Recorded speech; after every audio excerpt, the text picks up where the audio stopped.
The 41st session of the Senate in the third regular session of the 18th Congress is hereby called to order.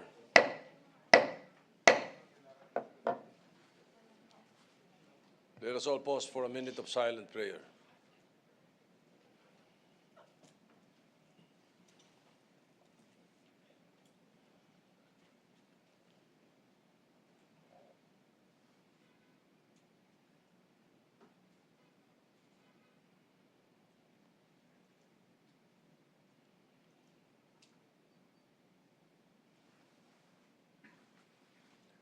Please remain standing for the singing of the Philippine National Anthem.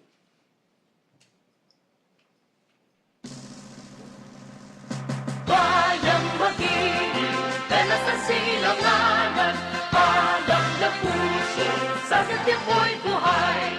Lupang hinirang, tulan ka ng mag-ibig, sa manlulubi, di ka masisihil, sa lagat at bundok, sa simoy at sa langit mong bota. May bilagang tula at awit sa paglayang minamahal, ang kislap ng watawat mo'y tagumpay na nagtinilig. Ang bituin at araw niyang kailan pa may di magdidilim. Lupa ng araw, dalawa ang ating pagsinta, buhay ay langit sa piling mo. Ang ligaya dapat may mga api, ang mamatay lang dahil sa'yo.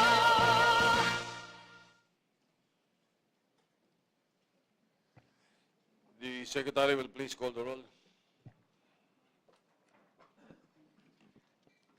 Roll call of members. The Honorable Senator Angara, Senator Binay, Senator Cayetano, Senator De Lima, Senator De La Rosa, Senator Drilon, Senator Gatchalian, Senator Go, Senator Gordon, Senator Ontiveros, Senator Lacson, Senator Lapid, Senator Marcos, Senator Pacquiao, Senator Pangilinan, Senator Pimentel III, Senator Poe, Senator Recto, Senator Revilla Jr., Senator Tolentino, Senator Villanueva, Senator Villar, Senator Zubiri. Senate President Soto III is present.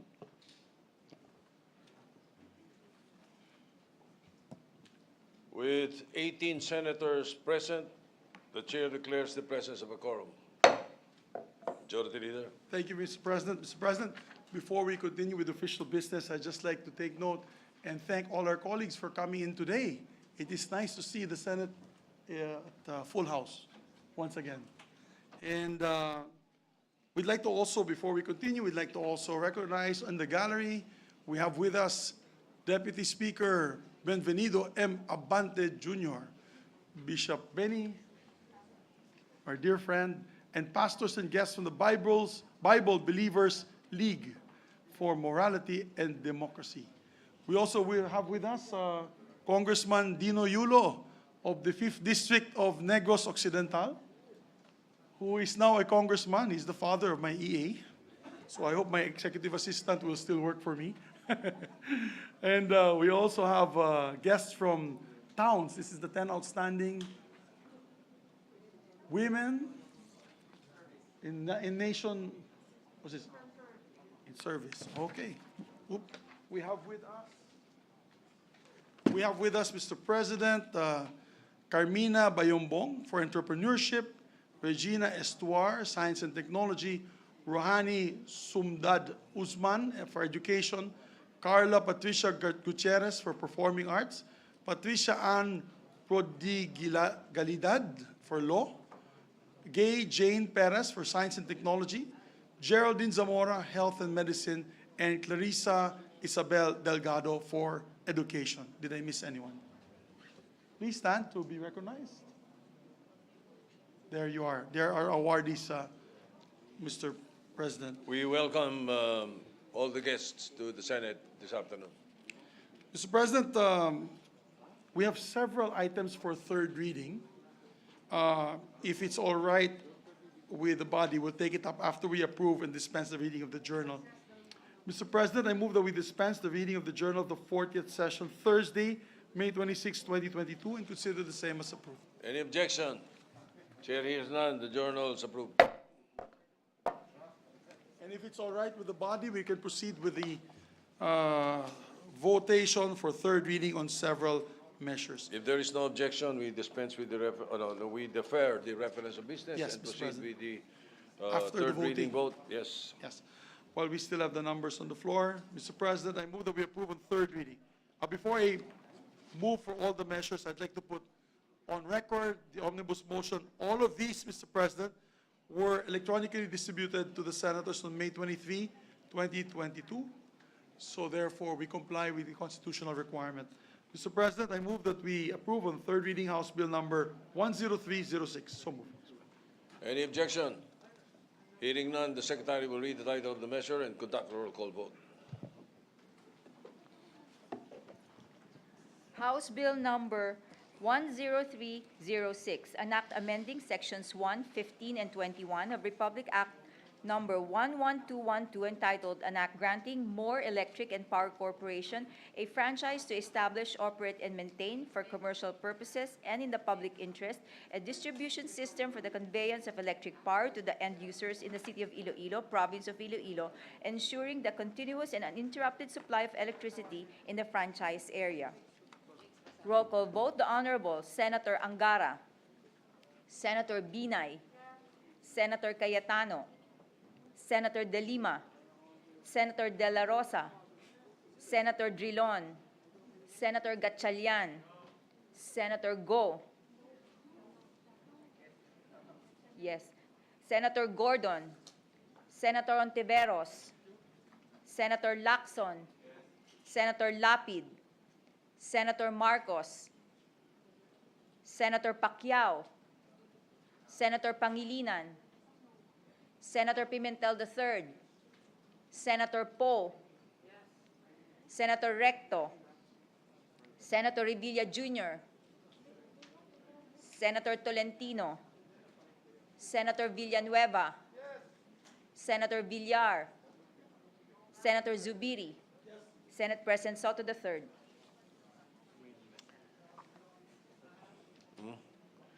With 17 affirmative votes, 1 negative vote, House Bill 10306 is approved on third reading. Mr. President, I move that we approve on third reading Mr. House President. Bill number. Oh, we recognize Senator. Senator Gatchalian is recognized. Mr. President, may I explain my vote? Go ahead. Mr. President, let me be clear that I am one with the body in finding solutions to improve services and lower electricity rates for all consumers in the country. However, inasmuch as I understand the intent of the sponsors of this bill, I'm voting no to this proposal because of the following reasons. Number one, the principle of consumer-centric legislation. As a chairperson of the Senate Committee on Energy, I've been guided by what is best for the consumer. During the hearing of this proposal, it was established that the clamor for this bill came from lower generation rate of more power and not because of the performance of the three Iloilo electric cooperatives, ILECO for short, considering that these three ILECOs are AAA rated and category green ECs. The lower generation rate of more is a result of an emergency power supply agreement directly negotiated with the Power Sector Assets and Liabilities Management Corporation. The EPSA is set to expire on the 25th of July 2022. Moreover, More Power itself provided the data, which shows that its new power supply agreements will yield a weighted average generation rate of 7.2 pesos per kilowatt hour, which is almost the same as the generation rate of ILECO 1 at 7.4 pesos per kilowatt hour, ILECO 2 at 6.4 pesos per kilowatt hour, and ILECO 3 at 7.4 pesos per kilowatt hour. I would like to emphasize that the three ILECOs are AAA rated and categorized as green. This means that they meet all the technical, financial, and institutional standards for ECs. Also, it has been established that after July 25, 2022, more power's generation rate will be similar to the Ilecos. As such, this begs the question, what value added does more power have to bring to the consumers in the proposed expansion area? It appears that there is none. Considering that a distribution utility is a natural monopoly and the Ilecos are excellently delivering services to the Ilonggos, will not the entry of more power result to ruinous competition not only for the Ilecos but also for more power? Ito lang ang punto ko. Hindi na kailangan pa ng isang distribution utility sa mga nasasakupang lugar kung nakakapagbigay naman ng sapat na supply ng kuryente at maayos naman ang operasyon ng tatlong Ilecos. We emphasize, Mr. President, that the argument for the passage of this franchise have been rendered moot given that the generation rate of more power after July 25, 2022 will be the same as the Ilecos. Second, to prevent uncertainty in the power distribution and generation investments, the distribution development plans of the distribution utilities cover a 10-year period. The distribution supply and metering charge that a DU is collecting is for investments already made in the past. DUs enter into PSAs with generation companies which last for 10 to 25 years. Allowing another DU to enter the franchise area of these three Ilecos will give rise to uncertainty almost in the entire electric power value chain. The ability of the three Ilecos to meet the minimum energy offtake in their existing PSAs and their ability to pay the power supplier will be affected. This in turn will lead to uncertainty on the part of the generation companies to pay their creditors. Moreover, the DSM collection of the three Ilecos will decrease, and this will prevent them from paying their capital expenditure as well as loans and obligations. Kapag lumipat sa more power ang ibang consumer ng tatlong Ileco, ang mga maiiwang consumer ng tatlong Ileco ang papasan sa posibleng mas mataas na distribution cost at iba pang kaakibat na mga bayarin. Ginong Pangulo, maliwanag na walang kasiguraduhan ang sitwasyon ngayon pa lang para sa daang-daang libong kabahayan. We should also remember that the power sector is a capital-intensive endeavor requiring millions, if not billions of pesos over a long period of time. How will these ECs plan their power supply procurement, considering that they are unsure about the demand that they will serve in the next 10 to 20 years?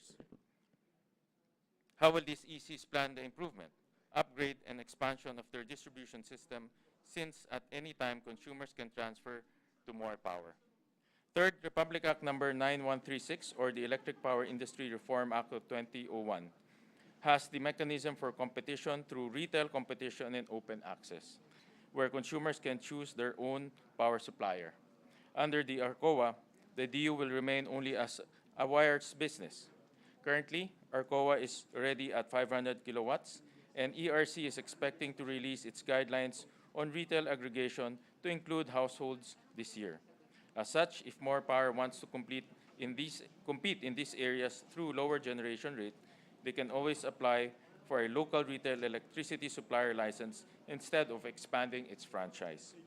Fourth and last, Mr. President, the IPIRA only provides for the switching of contestable customers to retail electricity suppliers.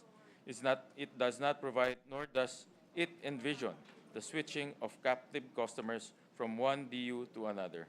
If ever this bill becomes a law, there are no guidelines for regulatory agencies to address this situation. What kind of captive customers will be allowed to switch? How can they switch? And how long before they can switch? These are the policy questions that need to be discussed and debated on through a proposed amendment of the IPIRA. Nakakatakot isipin na baka maging pamantayan nito ng ibang distribution utilities na pasukin ang mga lugar na kasalukuyan ng pinapatakbo ng mahusay na DU. Thank you, Mr. President. Majority Leader. Thank you very much, Mr. President. Thank you, dear colleague. Mr. President, I move that we approve on third reading House Bill number 8912. Hearing no objection, the Secretary will read the title of the measure, conduct a roll call vote. House Bill number 8912, an act renewing for another 25 years franchise granted to Rasitelcom Inc. under Republic Act number 8606 entitled an act granting the Radio City Telephone Company Inc. Rasitelco a franchise to construct, establish, install, maintain, and operate local exchange network in the municipalities of Meycauayan, Santa Maria, Marilao, Bocaue, and Abangan, province of Bulacan.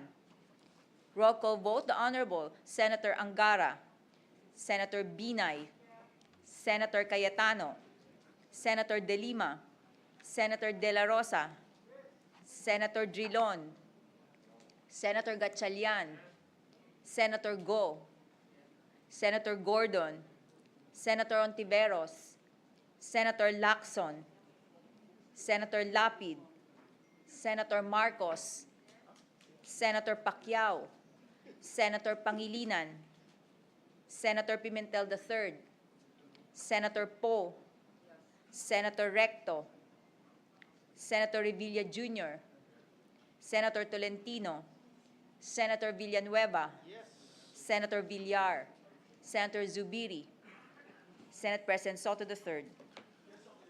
With 18 affirmative votes, no negative votes, no abstention, House Bill 8912 is approved on third reading. Majority Leader. Mr. President, I move that we approve on third reading House Bill number 10554. Any objection? Hearing none, the Secretary will read the title of the measure, conduct a roll call vote. House Bill number 10554, an act expanding the franchise area of the Davao Light and Power Company Incorporated, amending for the purpose Republic Act number 11515, entitled an act extending for another 25 years franchise granted to Davao Light and Power Company Inc. under Republic Act number 8960, entitled an act further extending the term of the franchise granted to Davao Light and Power Company Inc. to construct, operate, and maintain an electric light, heat, and power system in the city of in Davao City and the municipality of Carmen, Panabo, Duhali, and Santo Tomas, province of Davao del Norte, for a period of 25 years and for other purposes, and ensuring the continuous and uninterrupted supply of electricity in the franchise area. Roll call vote, the Honorable Senator Angara, Senator Binay, Senator Cayetano, Senator De Lima, Senator De La Rosa, Senator Drilon, Senator Gatchalian, abstain. Senator Go, Senator Gordon, Senator Ontiveros, Senator Lacson, nay. Senator Lacson, Senator Lapid, Senator Marcos, Senator Pacquiao, Senator Pangilinan, Senator Pimentel III, Senator Poe, Senator Recto, Senator Revilla Jr., Senator Tolentino, Senator Villanueva, Senator Villar, Senator Zubiri, Senate President Soto III. Yes. With 16 affirmative votes, 1 negative vote, 1 abstention, House Bill 10554 is approved on third reading. Mr. President. Senator Gatchalian. Mr. President. Who goes first? Majority Leader. Senator Gatchalian was standing Ladies ahead. first, Mr. President. He was standing ahead, Mr. President. Senator Gatchalian. I'm okay to Senator yield, Gatchalian, Mr. go ahead. President. But he is willing to lead to ladies first. Senator Ontiveros, you're recognized.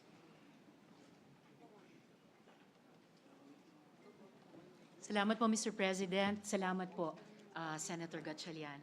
Mr. President, my vote is a vote not against Davao Light and Power, the professionalism and competence of whose management and workforce I respect and recognize, but it is a vote for Nordeco and all similarly situated electric cooperatives. Nordeco itself will be the first to admit that the management dispute that affected its operations in the past decade also had a severe and adverse impact on its consumers. However, by repealing Nordeco's franchise, seemingly by implication, through the expansion of the franchise of another distribution utility into Nordeco's franchise area, are we exposing Nordeco's consumer members as well as its employees to more risk and uncertainty? As I mentioned during my interpellation, the passage of this law also raises fundamental policy questions vis-à-vis the granting of franchises to operate electric distribution systems in areas that are still under the exclusive franchise of electric cooperatives. Also, do these developments indicate that Congress is now inclined to veer away from the current policy of pursuing total electrification program on per area coverage basis through electric cooperatives as provided under RA 6038 and PD 269? Similarly, are we now deviating away from the policy of fostering the creation and growth of cooperatives as a practical vehicle for promoting self-reliance and the attainment of economic development and social justice as provided under the 1987 Constitution and the Cooperative Code of the Philippines? If there is a problem, why not re-examine the existing legal framework instead of pursuing piecemeal solutions? Prior to this unfortunate conflict, it appears that Nordeco was able to serve its consumers adequately. Its performance was rated outstanding in 2010 and even good in 2011, right before the management dispute.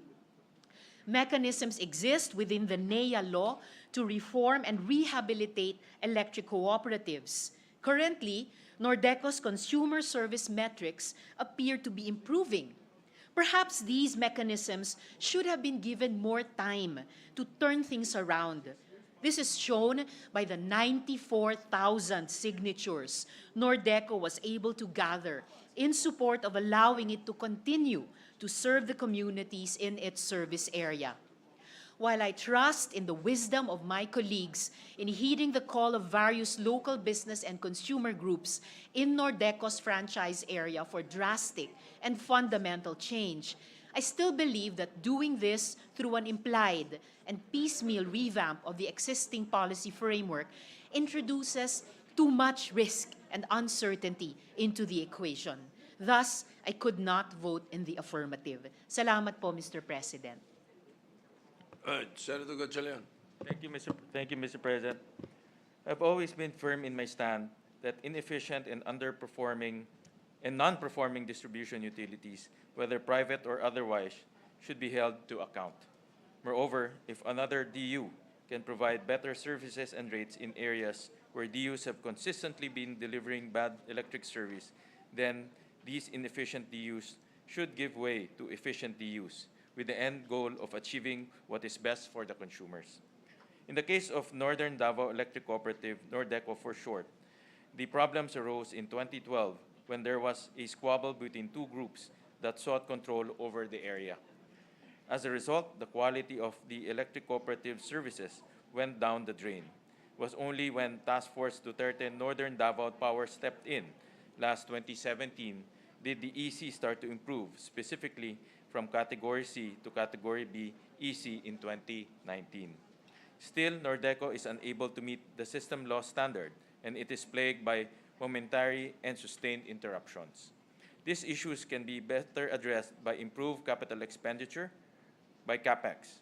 Unfortunately, Nordeco is also having difficulties with their collection, as evidenced by their collection efficiency of 61% in 2021. Low collection efficiency means less money to pay debts and to invest in CapEx, which all affect the quality of its services. We hear and recognize the clamor of the people of Davao del Norte for a new electric service provider. As such, I cannot vote against this measure. However, I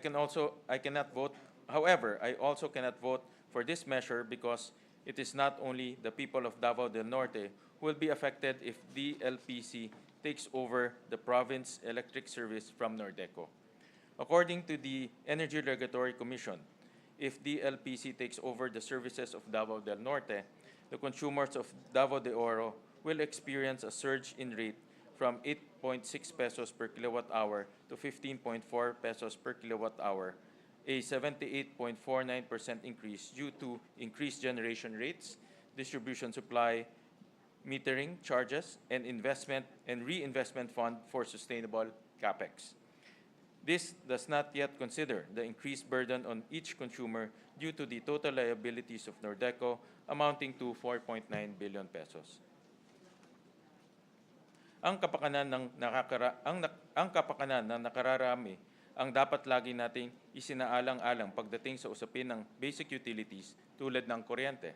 Bukod sa sapat na supply, marapat lamang na bigyan natin ng murang kuryente ang ating mga kababayan. Mr. President, I cannot in good conscience for this measure, knowing that 98,911 households located in Davao del Norte will experience better services through DLPC, but 102,621 households located in Davao de Oro will experience an increase in their electricity rates. Due to these reasons, I abstain. Thank you, Mr. President. Majority Leader. Yeah.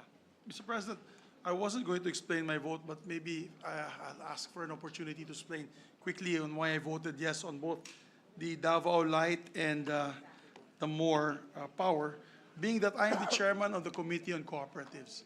And therefore, I obviously am in favor of supporting cooperatives. However, in this long and very heated campaign, one topic was raised each and every time we were on stage. It was the high prices of electricity. Everywhere we go, ang sagot ng sigaw ng tao, and alam po ni Senator Gatchalian yan, at mga kasamahan ko sa unit team, sinisigaw nila, ibagsak ang presyo ng kuryente. Now, to be able to do that, one way is to really have an efficient delivery and collection service of the energy sector.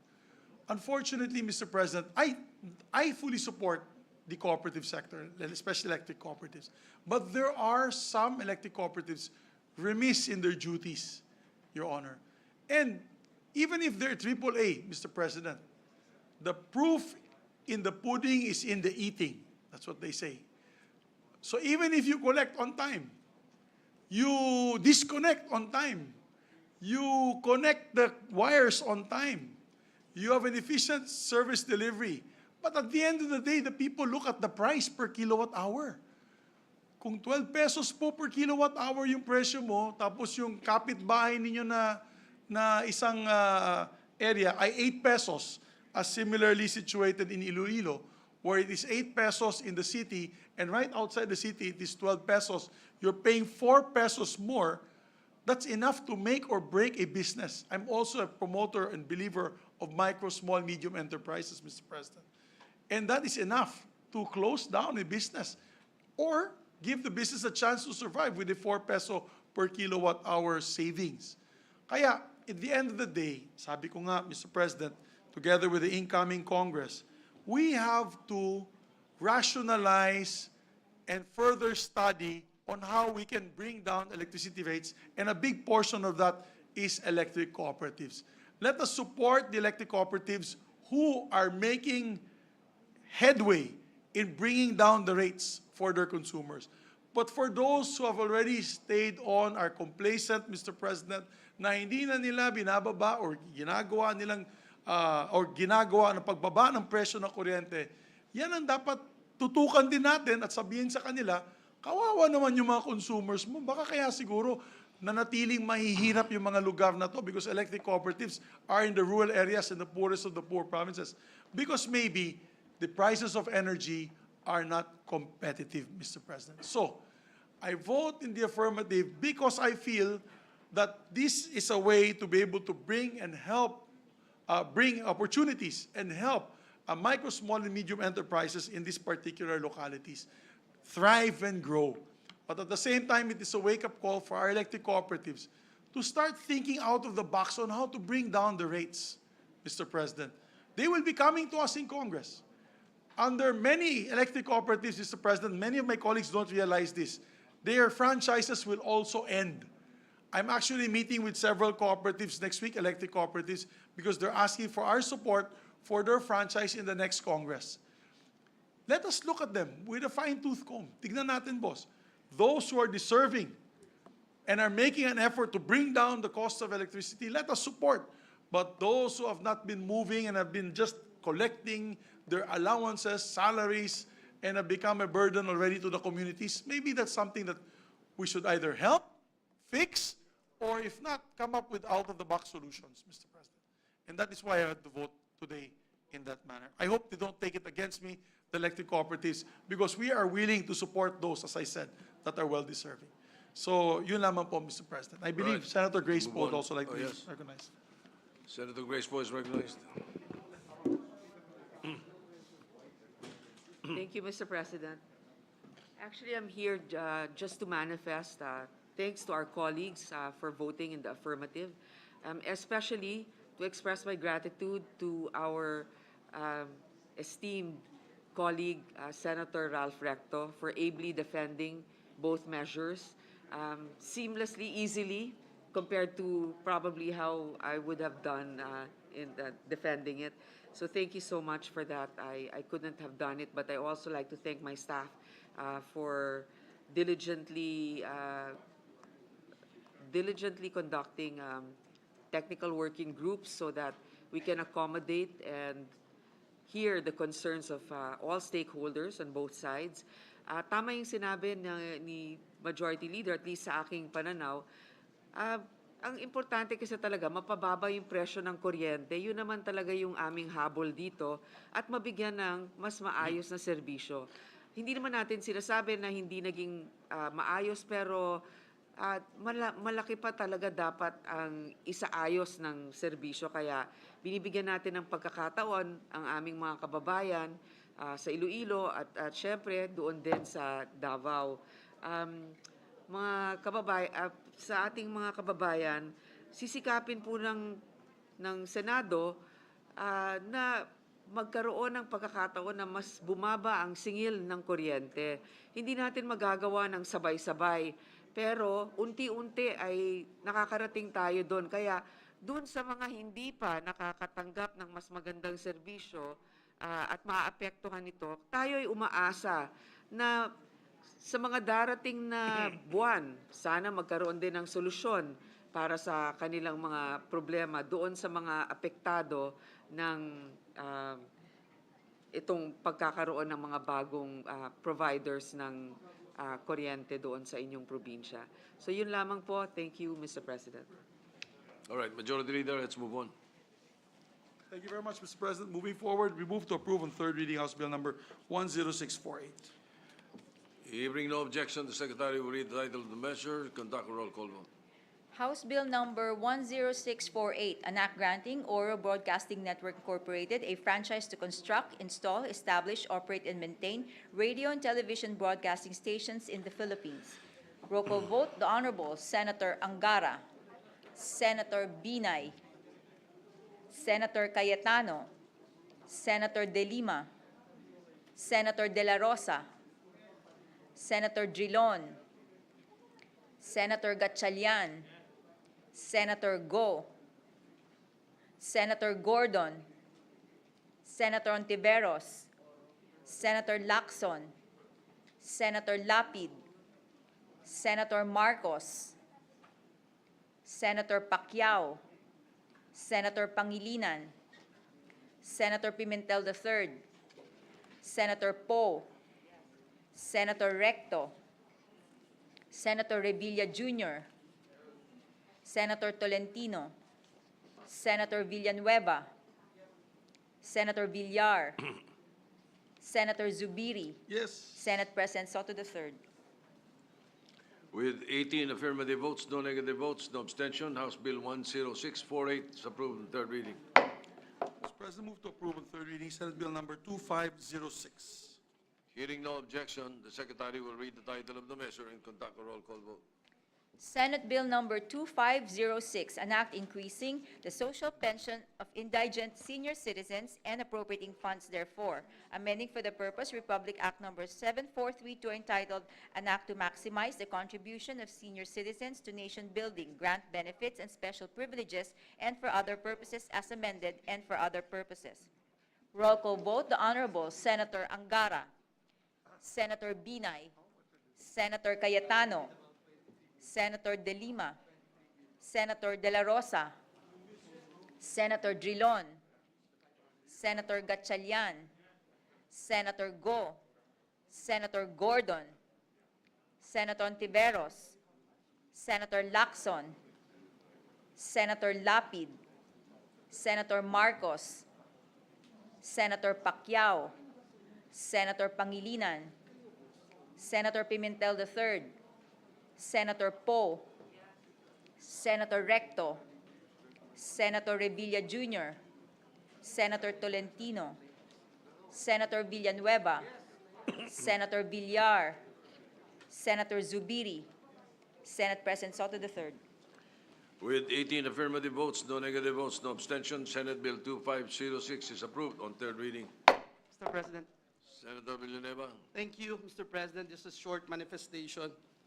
Mr. President, distinguished colleagues, the amount of 500 pesos monthly social pension for indigent senior citizens has remained unchanged for more than a decade since it has been first established in Republic Act number 9994 or the Expanded Senior Citizens Act of 2010. Hindi na po magkasing tulad ang halaga ng 500 noon at 500 ngayon, Mr. President. Tumaas na po ang presyo ng bilihin. Marapat lamang na itaas na din po natin ang monthly social pension ng ating mga indigent senior citizens from 500 pesos to 1,000 pesos. Today, we are accomplishing this task through the passage of, on third and final reading of Senate Bill number 2506 or the Social Pension of Indigent Senior Citizens Bill. Maraming salamat po sa ating mga kasamahan. Siyempre, lalo na, higit sa lahat, sa ating Senate President, Tito Soto. Salamat po sa ating mga kasamahan na nag-file ng mga panukalang batas na ito. Senator Grace, Senator Sani, Senator Kiko, Senator Nancy, Senator Laila, Senator Bong Revilla, Senator Risa Ontiveros, gayon din po kina Senator Bongo at Majority Leader Senator Migs for co-authoring this measure. Marami po sa ating mga matatandang kababayan ang sa halip na nag-e-enjoy na lang sa buhay ay aligaga pa sa kakaisip kung saan kukuha ng pambili ng gamot. May mga seniors po na wala talagang maaasahan at hindi na kayang magtrabaho at hindi na kayang suportahan ng mga kamag-anak o kaya wala pong kamag-anak, Ginoong Pangulo. The 1,000 pesos social pension is the least we can give them. Ginoong Pangulo, ang Senate Bill 2506 ay isang malaking regalo para sa ating mga seniors na matagal nang dinarasal ang dagdag na social pension. Higit po sa lahat, ito'y pagpapaigting sa kulturang Pilipino na may pagtatangi sa ating mga lolo, lola, nani, impo, ingkong at iba pa. Muli, taus-pusong pasasalamat at pagpalain tayong lahat ng ating Panginoong Diyos. Yes, Mr. President. Yes, go ahead. Thank you to our distinguished colleague, Senator Villanueva. Senator Recto would like to insert in the records his explanation of vote for Senate Bill number 2506. And Senator Gordon also would like to manifest that he be made co-author, co-sponsor of Senate Bill number 2506, Mr. President. All right. Okay, na, it's in the record already? Is it in the record? Inserted already, or to insert into the records? Go Yes, ahead, I'd like yes. to- All right, we will do that. It's so recorded. And if I'm not made a co-author yet, Mr. President, am I a co-author now? Okay. Thank you. Thank you, Mr. President. Mr. President, I'd just like to say that's a very laudable measure. Indeed, our senior citizens need additional assistance. Mr. President, I move that we approve as well Senate Bill number... Senator Villar, Mr. President, is also made a co-author. Okay, right. So proceeding to the... recorded. Go ahead. Thank you. Proceeding to the next item, Mr. President, I move that we approve on third reading Senate Bill number 1834. Any objection? Hearing none, the Secretary will read the title of the measure, conduct a roll call vote. Senate Bill number 1834, an act to enhance the Philippine digital workforce competitiveness, establishing for the purpose an Interagency Council for Development and Competitiveness of Philippine digital workforce and for other purposes. Roll call vote, the Honorable Senator Angara, Senator Binay, Senator Cayetano, Senator De Lima, Senator De La Rosa, Senator Drilon, Senator Gatchalian, Senator Go, Senator Gordon, Senator Ontiveros, Senator Lacson, Senator Lapid, Senator Marcos, Senator Pacquiao, Senator Pangilinan, Senator Pimentel III, Senator Poe, Senator Recto, Senator Revilla Jr., Senator Tolentino, Senator Villanueva, Senator Villar, Senator Zubiri, Senate President Soto III. With 18 affirmative votes, no negative votes, no abstention, Senate Bill 1834 is approved on third reading. Mr. President. Senator Villanueva. Thank you, Mr. President. This is just a short manifestation, Mr. President. First of all, I'd like to congratulate all of you, dear colleagues, for the passage of several landmark legislations that adjust, refine, and attune our employment and education policies to the world of work amid the Fourth Industrial Revolution. Ilan lamang po dito, Mr. President, yung telecommuting of work from home law, Philippine Qualifications Framework Law, or PQF Law, Philippine Labor Force Competencies Competitiveness Program, or Tulong Trabaho Law. Today, we have passed another measure that will prepare the Filipino youth for the jobs and skills of the future. Senate Bill number 1834, or the Philippine Digital Workforce Competitiveness Act. Mr. President, Mark Andreessen, inventor of the first major web browser, argues that the digital economy is actually dominating or eating up the material economy. So the challenge for us is to enhance the digital skills of our people through formal education and training and lifelong learning opportunities. Hindi po natin sinasabi na hindi pa ito ginagawa ngayon, especially ng DepEd, TESDA, CHED, DICT, DTI, DOLE, DOST at iba pa. Pero mas maganda po kung whole of government ang approach natin. O mayroon tayong Interagency Council for Development and Competitiveness of Philippine Digital Workforce. Mr. President, this bill introduces a legal framework or paradigm in terms of providing the necessary digital infrastructures and upskilling the Filipino workforce on digital technology and innovations. Mr. President, life is digital. Kailangan po tayong makipagsabayan. We need to catch up and jump on board because the movement to digital life is fast and real. At kailangan po natin ng framework or paradigm na magtatahi o magsisinsin ng lahat ng efforts at initiatives ng pamahalaan pertaining to digital competitiveness of Filipino workforce. Kaya po muli, maraming salamat po sa inyong suporta, lalo na po sa mga nagpanukala kasama natin dito sa Digital Careers Bill at proponent ng Tatak Pinoy, ang ating seatmate, Senator Sani Angara, and to all the co-authors, Senators Revilla, Pacquiao, Bongo, Marcos, Poe, Binay, Zubiri, Villar, Gatchalian, and Senator Cayetano. Again, thank you so much, and may God bless us all. Majority Leader. Thank you very much, Mr. President. Mr. President, move to approve of third reading Senate Bill number 2520. Secretary will read the title of the Before I measure. do that, Mr. President, sorry. Senator Villar would like to be made, a co-author of this bill, Senate Bill number 2520. She All may right. proceed, Mr. President. You Sorry. may proceed with the, read the title and then conduct a roll call vote. Senate Bill number 2520, an act exempting from income taxation the honoraria, allowances, and other financial benefits of persons rendering service during an election period, amending for the purpose Section 32B7 of the National Internal Revenue Code of 1997 as amended. Roll call vote, the Honorable Senator Angara, Senator Binay, Senator Cayetano, Senator De Lima, Senator De La Rosa, Senator Drilon, Senator Gatchalian, Senator Go, Senator Gordon, Senator Ontiveros, Senator Lacson, Senator Lapid, Senator Marcos, Senator Pacquiao, Senator Pangilinan, Senator Pimentel III, Senator Poe, Senator Recto, Senator Revilla Jr., Senator Tolentino, Senator Villanueva, Senator Villar, Senator Zubiri. Senate President Soto III. With 17 affirmative votes, no negative votes, no abstention, Senate Bill 2520 is approved on third reading. Mr. President, I move Majority to Leader. approve on third reading Senate Bill number 2522. The Oh, this is a Secretary- very special measure, Mr. President. This is the National Baptist Day. I wonder if they're Oh, yes. still here. Yes. If there is no objection, especially from the gallery, from Deputy Speaker Abante, you may proceed with the roll call vote after reading the title. Senate Bill number 2522, an act declaring the second Thursday of January of every year a special working holiday to be known as National Baptist Day.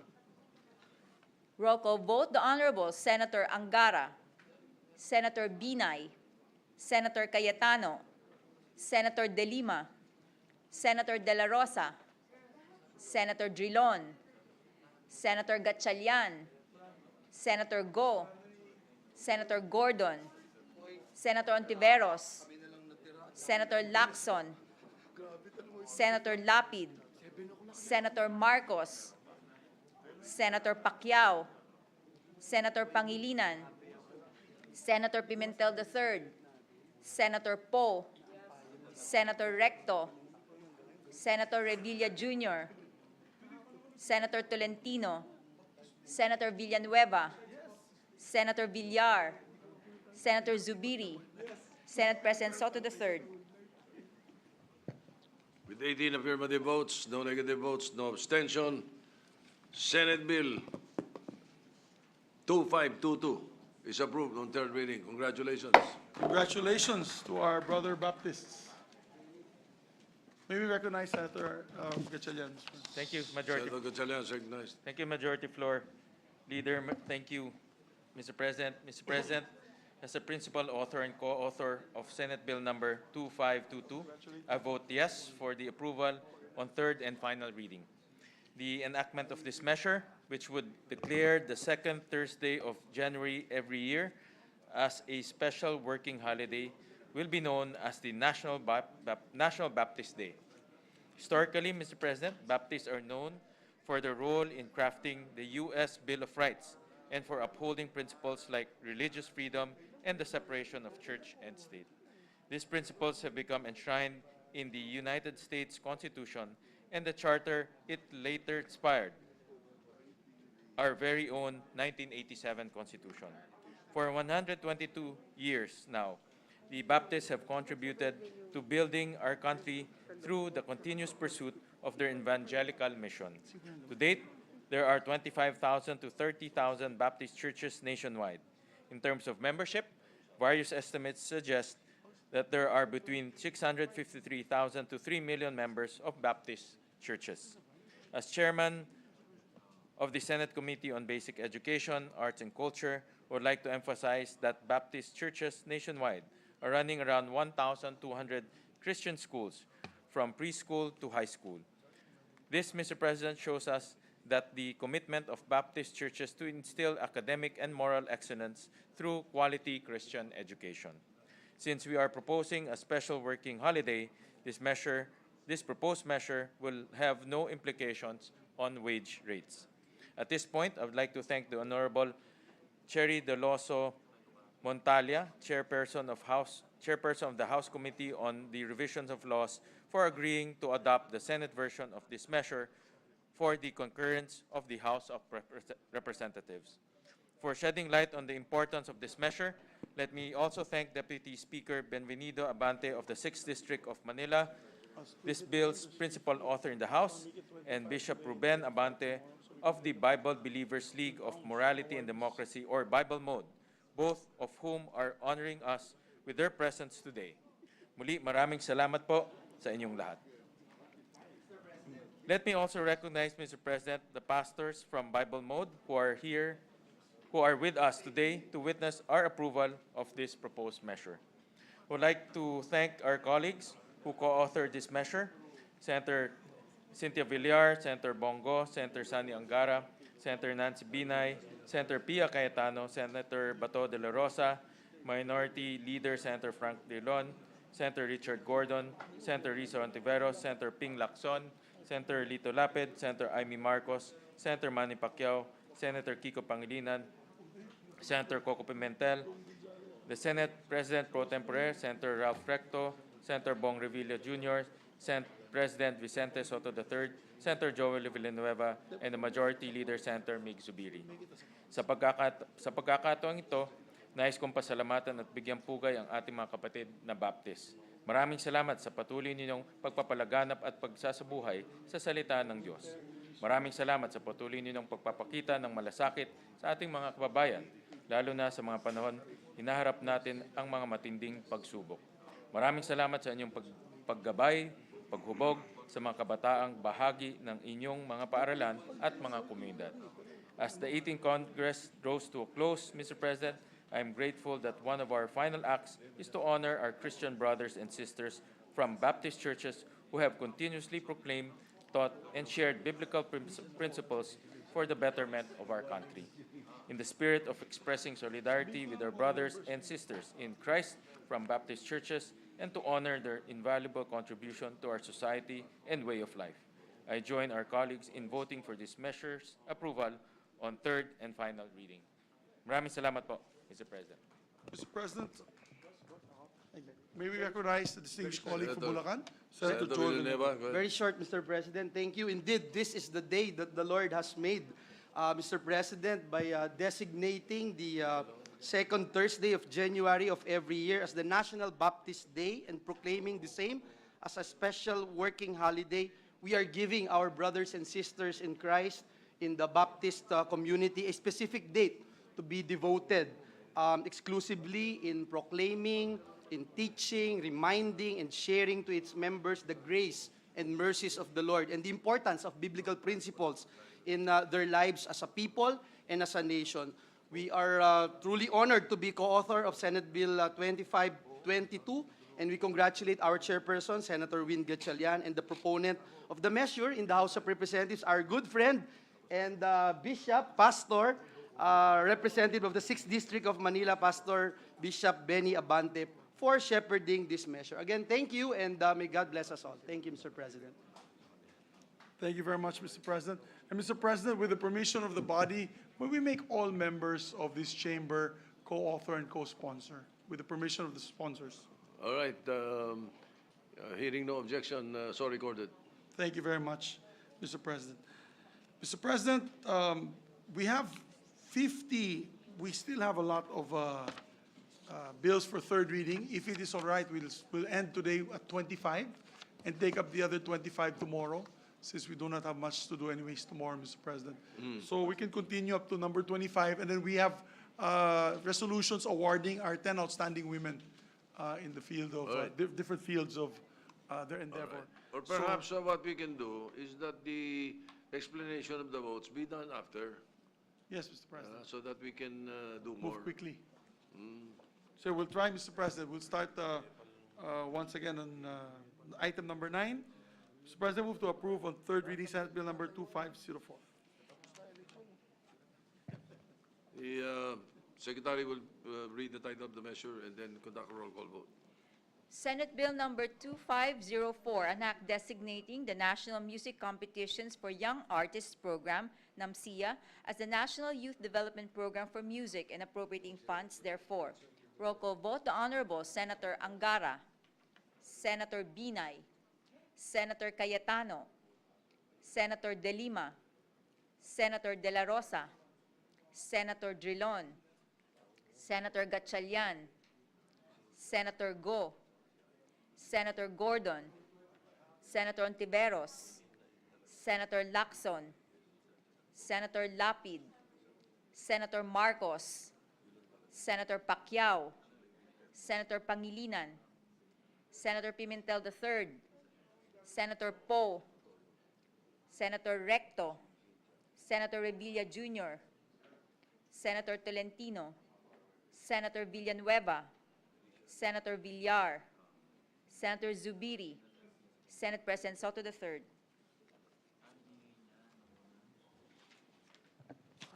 With 18 affirmative votes, no negative votes, no abstentions. Senate Bill 2504 is approved in third reading. President, move to approve on third reading House Bill number 9215. Hearing no objection, the Secretary will read the title of the measure, conduct a roll call vote. House Bill number 9215, an act creating the Metropolitan Baguio City, La Trinidad, Itogon, Sablan, Tuba, and Tublay Development Authority, defining its powers and functions and providing funds therefor. Roll call vote, the Honorable Senator Angara, Senator Binay, Senator Cayetano, Senator De Lima, Senator De La Rosa, Senator Drilon, Senator Gatchalian, Senator Go, Senator Gordon, Senator Ontiveros, Senator Lacson, Senator Lapid, Senator Marcos, Senator Pacquiao, Senator Pangilinan, Senator Pimentel III, Senator Poe, Senator Recto, Senator Revilla Jr., Senator Tolentino, Senator Villanueva, Senator Villar, Senator Zubiri, Senate President Soto III. 18 affirmative votes, no negative votes, no abstention. House Bill 9215 is approved on third reading. Majority Mr. Leader. President, I move to approve on third reading House Bill number 9814. Mr. President. Hearing no objection, the Secretary will read the title of the measure and conduct a roll call vote. House Bill number 9814, an act separating the Sitio of Batucan from Barangay Del Monte, Municipality of Talacogon, Province of Agusan del Sur, and constituting it into a distinct and independent barangay to be known as Barangay Batucan.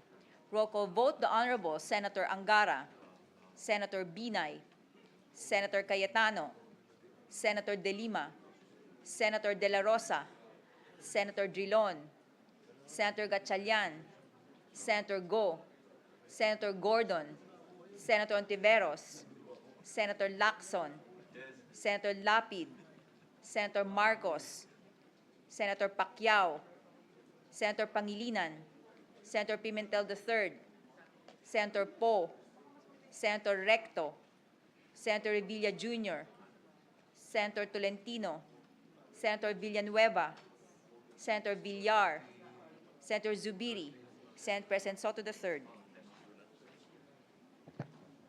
17 affirmative votes, no negative votes, no abstention. House Bill 9814 is approved on third reading.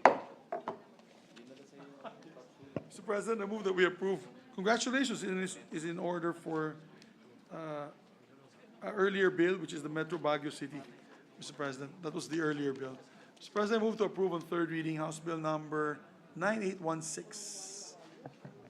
Secretary will read the title of the measure and conduct a roll call vote. House Bill number 9816, an act separating the Sitio of Crossing from Barangay Poblacion in the Municipality of Quicharao, Province of Agusan del Norte, and constituting it into a distinct and independent barangay to be known as Barangay Crossing. Roll call vote, the Honorable Senator Angara, Senator Binay, Senator Cayetano, Senator De Lima, Senator De La Rosa, Senator Drilon, Senator Gatchalian, Senator Go, Senator Gordon, Senator Ontiveros, Senator Lacson, Senator Lapid, Senator Marcos, Senator Pacquiao, Senator Pangilinan, Senator Pimentel III, Senator Poe, Senator Recto, Senator Revilla Jr., Senator Tolentino, Senator Villanueva, Senator Villar, Senator Zubiri, Senate President Soto III. 16 affirmative votes, no negative votes, no abstention. House Bill 9816 is approved on third reading. Mr. President, I move to approve on third reading House Bill number 9817. Secretary will read the title of the measure, conduct a roll call vote. House Bill number 9817, an act separating the Sitio of Pangailan-Ip from Barangay Poblacion 1 in the Municipality of Santiago, Province of Agusan del Norte, and constituting it into a distinct independent barangay to be known as Barangay Pangailan-Ip.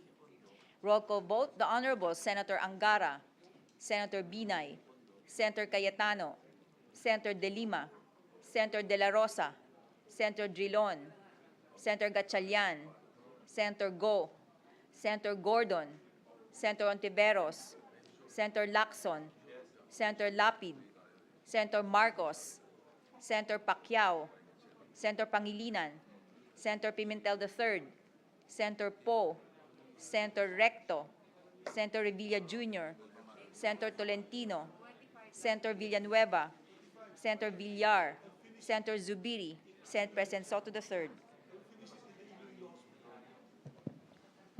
16 affirmative votes, no negative votes, no abstention. House Bill 9817 is approved on third reading. Mr. President, I move to approve on third reading House Bill number 9818. Hearing no objection, the Secretary will read the title of the measure, conduct a roll call vote. House Bill number 9818, an act separating the sitio of Songkoy from Barangay Poblacion, the municipality of Quicharao, province of Agusan del Norte, and constituting it into a distinct and independent barangay to be known as Barangay Songkoy.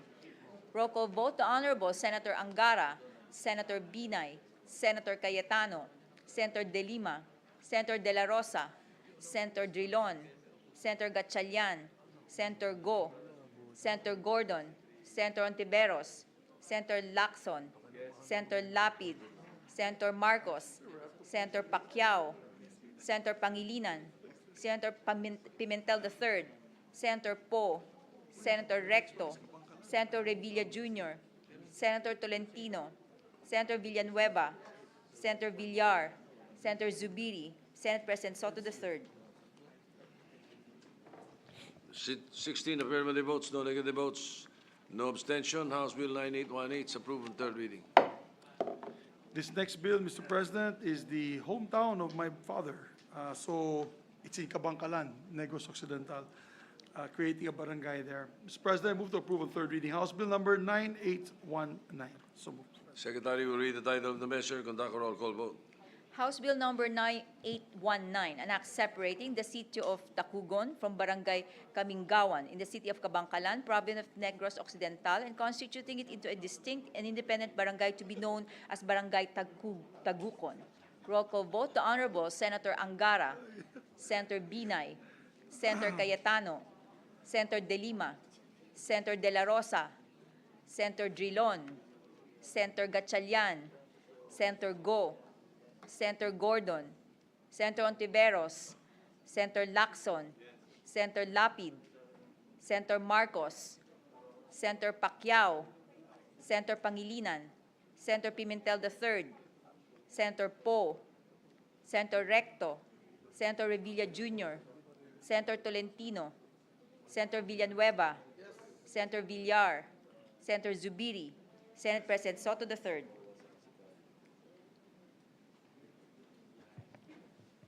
With 16 affirmative votes, no negative votes, no abstention, House Bill 9819 is approved on third reading. Mr. President, I move to approve on third reading House Bill number 9820. So moved. Secretary will read the title of the measure, conduct a roll call vote. House Bill number 9820, an act separating the sitio of Tulalian from the Barangay Balagunan in the municipality of Santo Tomas, province of Davao del Norte, and constituting it into a distinct and independent barangay to be known as Barangay Tulalian. Roll call vote, the Honorable Senator Angara, Senator Binay, Senator Cayetano, Senator De Lima, Senator De La Rosa, Senator Drilon, Senator Gatchalian, Senator Go, Senator Gordon, Senator Ontiveros, Senator Lacson, Senator Lapid, Senator Marcos, Senator Pacquiao, Senator Pangilinan, Senator Pimentel III, Senator Poe, Senator Recto, Senator Revilla Jr., Senator Tolentino, Senator Villanueva, Senator Villar, Senator Zubiri, Yes. Senate President Soto III. 16 affirmative votes, no negative votes, no abstention. House Bill 9820 is approved on third reading. Mr. President, move to approve on third reading House Bill number 10295. Secretary will read the title of the measure, conduct a roll call vote. House Bill number 10295, an act separating the sitios of Naibuan, Lagnas, Ibanag, Hobcob, Abong, Malumac, Kianay, Libertad, Lowaliw, Ilya, Yabat, Salidang, Upper Kaywan, Dayaga, and Timbangan from Barangay Batasan, the municipality of San Jose, province of Occidental Mindoro, to constitute a distinct and independent barangay to be known as Barangay Naibuan. Roll call vote, the Honorable Senator Angara, Senator Binay, Senator Cayetano, Senator De Lima, Senator De La Rosa, Senator Drilon, Senator Gatchalian, Senator Go, Senator Gordon, Senator Ontiveros, Senator Lacson, Senator Lapid, Senator Marcos, Senator Pacquiao, Senator Pangilinan, Senator Pimentel III, Senator Poe, Senator Recto, Senator Villa Jr., Senator Tolentino, Senator Villanueva, Senator Villar, Senator Zubiri, Yes. Senate President Soto III. 16 affirmative votes, no negative votes, no abstention. House Bill 10295 is approved on third reading. Mr. President, move to approve on third reading House Bill number 10060. So moved, Mr. President. Secretary will read the title of the measure, conduct a roll call vote. House Bill number 10060, an act creating a new barangay in the municipality of Malang, province of Cotabato, to be known as Barangay Poblacion B. Roll call vote, the Honorable Senator Angara, Senator Binay, Senator Cayetano, Senator De Lima, Senator De La Rosa, Senator Drilon, Senator Gatchalian, Senator Go, Senator Gordon, Senator Ontiveros, Senator Lacson, Senator Lapid, Senator Marcos, Senator Pacquiao, Senator Pangilinan, Senator Pimentel III, Senator Poe, Senator Recto, Senator Revilla Jr., Senator Tolentino, Senator Villanueva, Senator Villar, Senator Zubiri, Yes. Senate President Soto III. With 16 affirmative votes, no negative votes, no abstention, House Bill 10060 is approved on third reading. Mr. President, move to approve on third reading House Bill number 7775.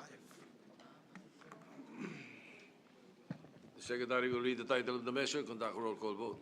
House Bill number 7775, an act creating barangays Akmak Mariano Badellas Sr., San Roque, Luinab, Upper Hinaplanon, and Ubaldulaya, all in the city of Iligan. Roll call vote, the Honorable Senator Angara, Senator Binay, Senator Cayetano, Senator De Lima, Senator De La Rosa, Senator Drilon, Senator Gatchalian, Senator Go, Senator Gordon, Senator Ontiveros, Senator Lacson, Senator Lapid, Senator Marcos, Senator Pacquiao, Senator Pangilinan, Senator Pimentel III, Senator Poe, Senator Recto, Senator Revilla Jr., Senator Tolentino, Senator Villanueva, Senator Villar, Senator Zubiri, Senate President Soto III. 16 affirmative votes, no negative votes, no abstention, House Bill 7775 is approved on third reading. Mr. President, I move to approve on third reading House Bill number 10256. Hearing no objection, Secretary will read the title of the measure, conduct a roll call vote. House Bill number 10256, an act creating a barangay in the municipality of San Luis, province of Agusan del Sur, to be known as Barangay Doña Maxima. Roll call vote, the Honorable Senator Angara, Senator Binay, Senator Cayetano, Senator De Lima, Senator De La Rosa, Senator Drilon, Senator Gatchalian, Senator Go, Senator Gordon, Senator Ontiveros, Senator Lacson, Senator Lapid, Senator Marcos, Senator Pacquiao, Senator Pangilinan, Senator Pimentel III, Senator Poe, Senator Recto, Senator Revilla Jr., Senator Tolentino, Senator Villanueva, Senator Villar, Senator Zubiri, Senate President Soto III.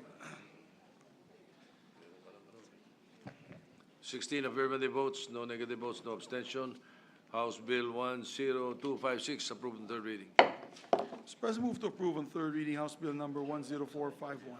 So moved. Secretary will read the title of the measure, conduct a roll call vote. House Bill number 10451, an act increasing the bed capacity of the Baguio General Hospital and Medical Center in the city of Baguio, province of Benguet, from 800 to 1,500 and appropriating funds therefore. Roll call vote, the Honorable Senator Angara, Senator Binay, Senator Cayetano, Senator De Lima, Senator De La Rosa, Senator Drilon, Senator Gatchalian, Senator Go, Senator Gordon, Senator Ontiveros, Senator Lacson, Senator Lapid, Senator Marcos, Senator Pacquiao, Senator Pangilinan, Senator Pimentel III, Senator Poe, Senator Recto, Senator Revilla Jr., Senator Tolentino, Senator Villanueva, Senator Villar, Senator Zubiri, Senate Yes. President Soto III. With 16 affirmative votes, no negative votes, no abstention, House Bill 10451 is approved on third reading. Mr. President, I move to approve on third reading House Bill number 10324. Yes, the Secretary will read title of the measure, conduct roll call vote. House Bill number 10324, an act increasing the bed capacity of the Hospital ng Palawan in the city of Puerto Princesa, province of Palawan, from 100 to 400 beds and appropriating funds therefore.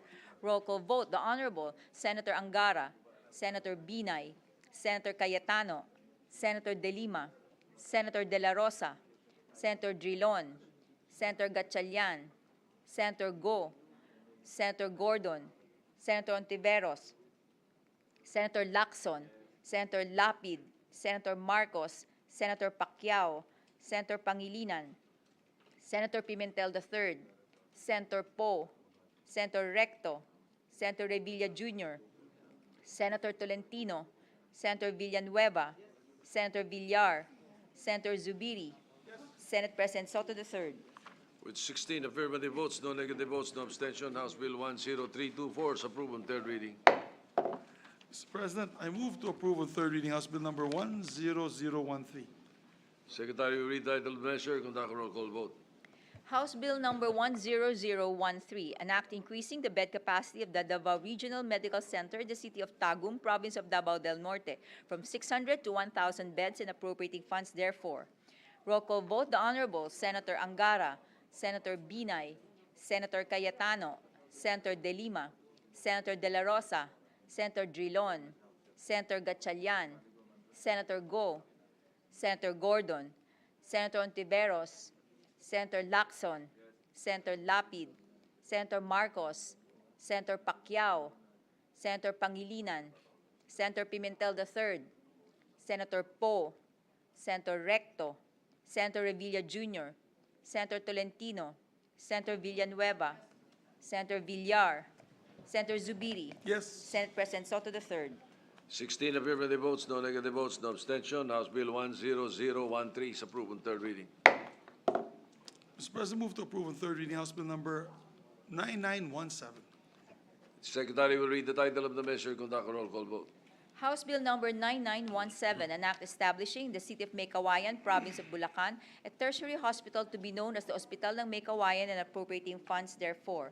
Roll call vote. The Honorable Senator Angara, Senator Binay, Senator Cayetano, Senator De Lima, Senator De La Rosa, Senator Drilon, Senator Gatchalian, Senator Go, Senator Gordon, Senator Ontiveros, Senator Lacson, Senator Lapid, Senator Marcos, Senator Pacquiao, Senator Pangilinan, Senator Pimentel III, Senator Poe, Senator Recto, Senator Revilla Jr., Senator Tolentino, Senator Villanueva, Senator Villar, Senator Zubiri, Yes. Senate President Soto III. With 16 affirmative votes, no negative votes, no abstention, House Bill 9917 is approved on third reading. Mr. President, I move to approve on third reading House Bill number 10464.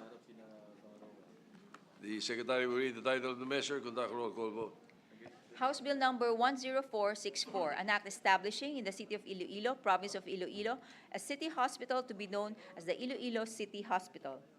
Roll call vote. The Honorable Senator Angara, Senator Binay, Senator Cayetano, Senator De Lima, Senator De La Rosa, Senator Drilon, Senator Gatchalian, Senator Go, Senator Gordon, Senator Ontiveros, Senator Lacson, Senator Lapid, Senator Marcos, Senator Pacquiao, Senator Pangilinan, Senator Pimentel III, Senator Poe, Senator Recto, Senator Revilla Jr., Senator Tolentino, Senator Villanueva, Senator Villar, Senator Zubiri, Double yes for Senate- Senator Drilon. Senate President Soto III. That's the Iloilo Hospital, sir. With 15 affirmative votes and one super yes vote coming from Iloilo, no negative votes, no abstention, House Bill 10464 is approved on third reading. Double yes, super. Yes, sir. Mas makalaking super yes sa double yes, Mr. President. Mr. President, with the indulgence of our colleagues, the other 25, which are all equally important, we can take up tomorrow because we really don't have much on the agenda tomorrow, All right. in our agenda tomorrow. So we can proceed, Mr. President, on the adoption of the 10 outstanding women that we have here today. Outstanding women pala. The outstanding. Iba na pala na yan. It's no longer 10 outstanding men, 10 outstanding soldiers. It's the outstanding. That's right. Mr. President, I move that we take up proposed resolution or consider proposed resolution number 216 in consideration of proposed resolution number 218. I so move, Mr. President. Any objection? Chair hears none. Consideration is in order of 216. May we ask the Secretary to read the title of the measure? Secretary will read the title of the measure without prejudice to inserting into the records the text of the said resolution. Resolution recognizing and commending the outstanding women in the nation's service 2019 for their positive contribution and dedication in strengthening nation building. Mr. President, to sponsor the measure, may we recognize the distinguished lady senator from Makati, Senator Nancy S. Binay. And Isabella also. Isabella. Senator Lourdes Nancy Binay is recognized. Mr. President, my esteemed colleagues, it is my privilege and honor to sponsor Senate Resolution 218, honoring and commending the outstanding women in the nation's service or the 2019 Towns Awardees. Ikinalulugod ko pong parangalan ang mga kababaihang nagsisilbing magandang halimbawa sa kanilang itinataguyod na propesyon sa buhay. It is particularly fitting this year that we honor our Towns Awardees right after the proclamation of our new President and Vice President. Sa pagsisimula ng bagong administrasyon, let us be reminded of the things that must remain constant, namely service and hope. Bilang kapwa babae, nakakapagpasigla ng kalooban ang mabigyan ng paalala sa potensyal namin na kaya naming makipagsabayan ng lakas, na kaya naming kamtan ang mga bagay na maituturing na imposible para sa karamihan. Bukod dito, ang karangalang tinanggap ng ating mga Towns Awardees ay pagkilala sa dedikasyon nila sa kanilang mga sinumpaang tungkulin at sa kanilang mga kapwa Pilipino. Nariyan si Saiza Bacani, na isang kilalang street at documentary photographer na nakabase sa Hong Kong. Bilang isang second generation na migranteng domestic helper, kanyang ginamit ang kanyang kamera para iangat ang kamalayan tungkol sa mga madidilim na kwentong bumabalot sa mga manggagawa sa Hong Kong, mga larawang nakasentro sa mga issue sa paggawa at karapatang pantao.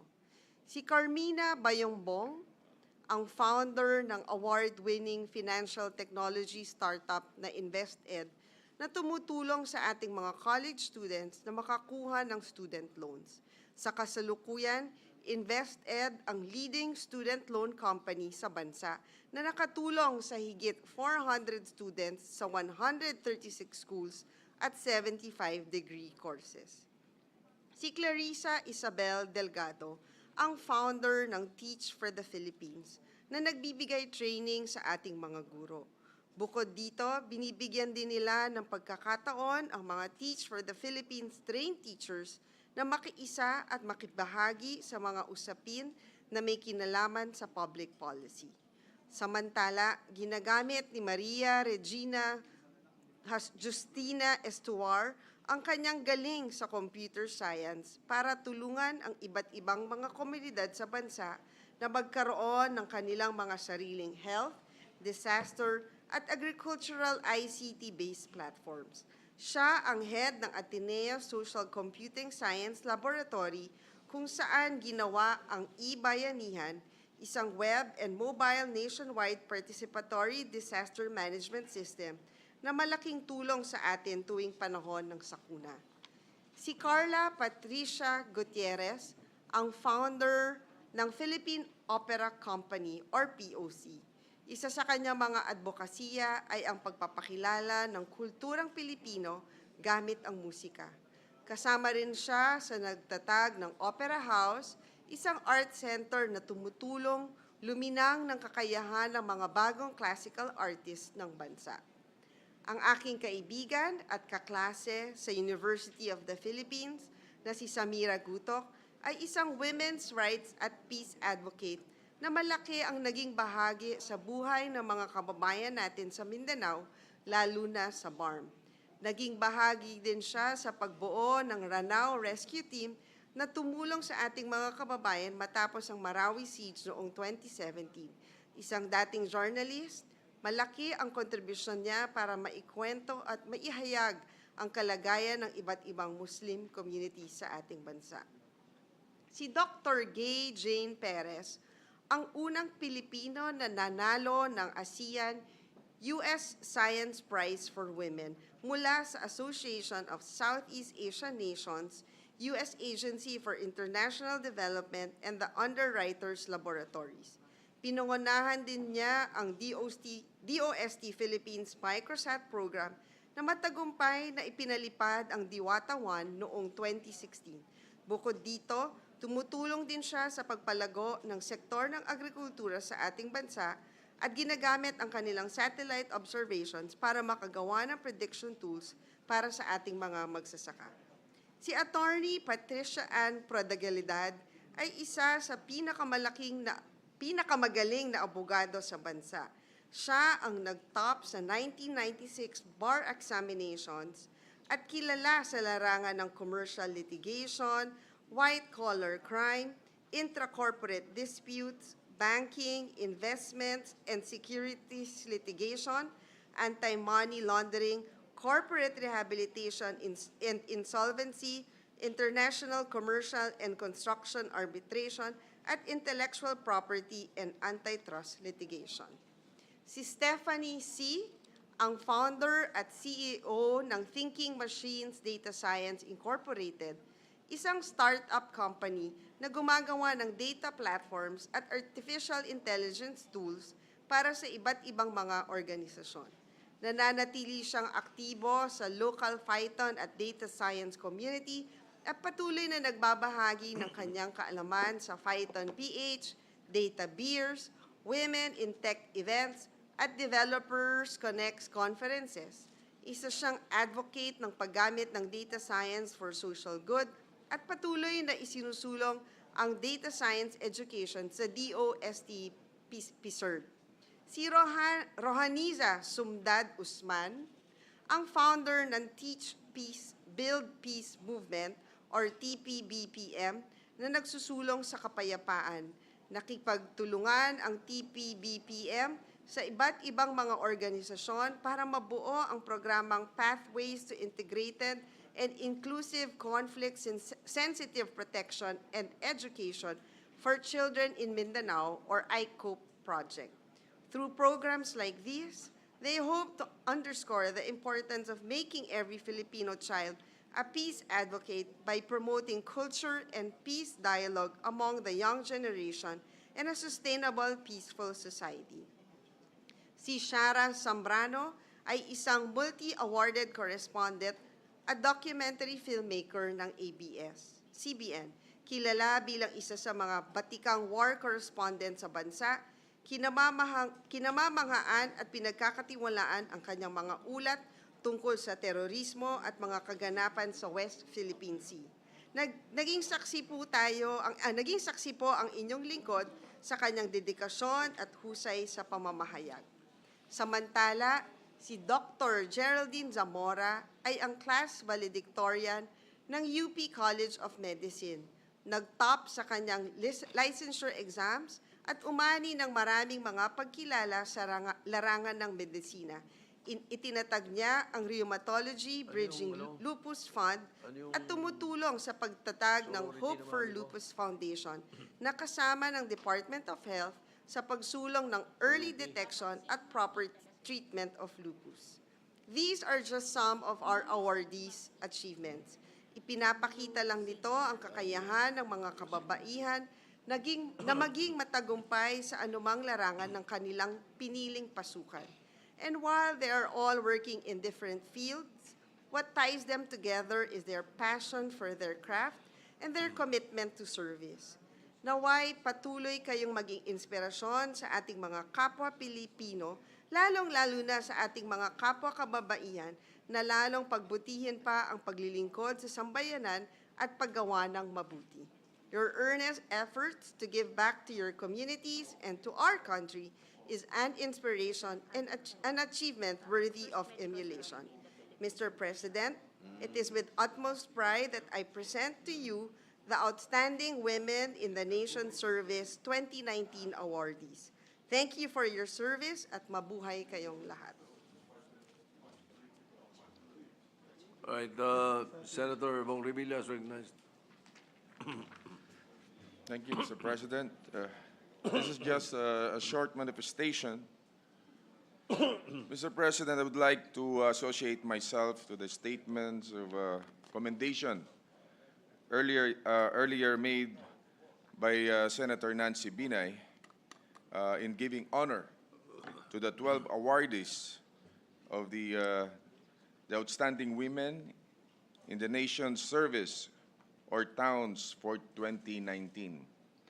Talaga naman pong kahanga-hanga at kapuri-puri ang naging kontribusyon sa ating bansa ng natatanging Pilipina mula sa iba't ibang larangan na masusing pinili at tinakdang parangalan ng Towns Foundation Incorporated.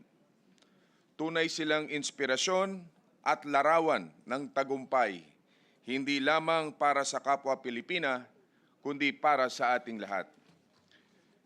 When I read their short profiles, I am but in awe of the immense talent and passion that these women have in their respective careers. But what struck me the most and what shines the brightest is their steadfast love for our country and their commitment to the change the world for the better. I sincerely hope that the good sponsor will allow this representation to be made co-author of this resolution. Thank you, Mr. President.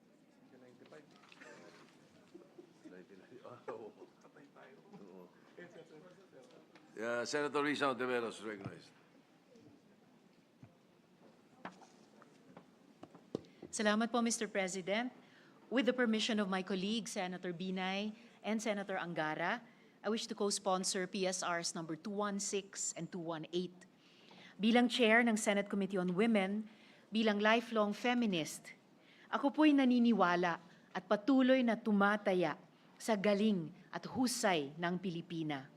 But you, dear Clarissa Delgado of Teach for the Philippines, Samira Gutok of Verano Rescue Team, Shara Zambrano of ABS-CBN, and all your fellow Towns awardees have taken it one step further. Ginamit ninyo ang inyong galing at husay para pagsilbihan ang bayan. You have offered your gifts in service to the nation, iba-iba man ang inyong larawan. I join my colleagues in the Senate in congratulating you and in wishing you the best as you continue being forces for good and for change. Mabuhay po kayo. Marami pong salamat, Mr. President. Senator De La Rosa is recognized. Thank you, Mr. President. A quick Google search of the word nation building yields the following definition. It is the creation or development of a nation whose goal is to unify the people of the country so that it remains politically stable. Mr. President, I deem it my profound honor to recognize not one or two or three, but 12 women who, with their unique advocacies, have made an outstanding contribution to nation building. To the Outstanding Women in the Nation's Service awardees for 2019, Sisa de la Cruz Bacani for Humanities, Carmina F. Bayumbong for Entrepreneurship, Clarissa Isabel Delgado for Education, Maria Regina Justina Istuar for Science and Technology, Carla Patricia Gutierrez for the Performing Arts, Samira Gutok for Peace Advocacy, Dr. Gay Jane P. Perez for Science and Technology, Attorney Patricia Ann Prodigalidad for Law, Stephanie L. C. for Technology Entrepreneurship, Rohaniza Sumandad Usman for Education, Shara Zambrano for Journalism, and Dr. Geraldine Zamora for Health and Medicine. Thank you for all that you have done for the Philippines and for the much-needed inspiration during these challenging times. These women are living, breathing proof that there is certainly more than one way to serve our nation. Kung isa kang teacher, maging magaling na teacher para sa bayan. Kung ikaw ay doktor, manggamot at magbigay lunas ka para sa bayan.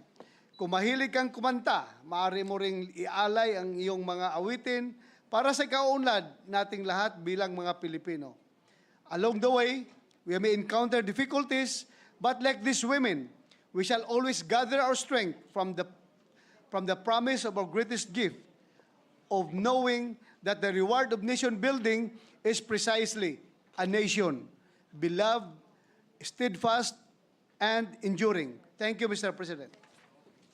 Majority Leader. May we also recognize the distinguished Minority Floor Leader, Senator Franklin Drilon. The Minority Leader, Senator Franklin, is recognized. Thank you, Mr. President. Mr. President, it is indeed an honor for me to stand here and join the sponsor of this measure in urging the Senate to recognize and honor the outstanding women of our nation. Mr. President, today we live in a very difficult and uncertain times, and this is because of the economic difficulties that resulted from the pandemic that we all experienced in the past 3 years. And today we need leaders, we need models, we need citizens who we can emulate and the country can emulate. And precisely these women that we are honoring today would fit that need for our country and our people to have hope. And it is in that sense, Mr. President, that I am glad that we have the opportunity to join our countrymen, in recognizing these outstanding women in our society. And we are confident that with their recognition, they can lead in the respective fields to provide a better future for our children and our country. Thank you very much, Mr. President, and allow me to extend my personal congratulations to all our awardees this afternoon. Thank you very much, Mr. President. Thank you. Majority Leader. Mr. President, I also like to join the Minority Floor Leader in congratulating all these outstanding women in nation service. And Mr. President, all of them in their own right excel in their particular field. But I would like to make special mention of one particular awardee, which is here today, Dr. Geraldine Zamora of Health and Medicine. Not only is she the mother of a dear barkada of my daughter, but she's also the doctor of my daughter when it comes to her problems of autoimmune disease, Dr.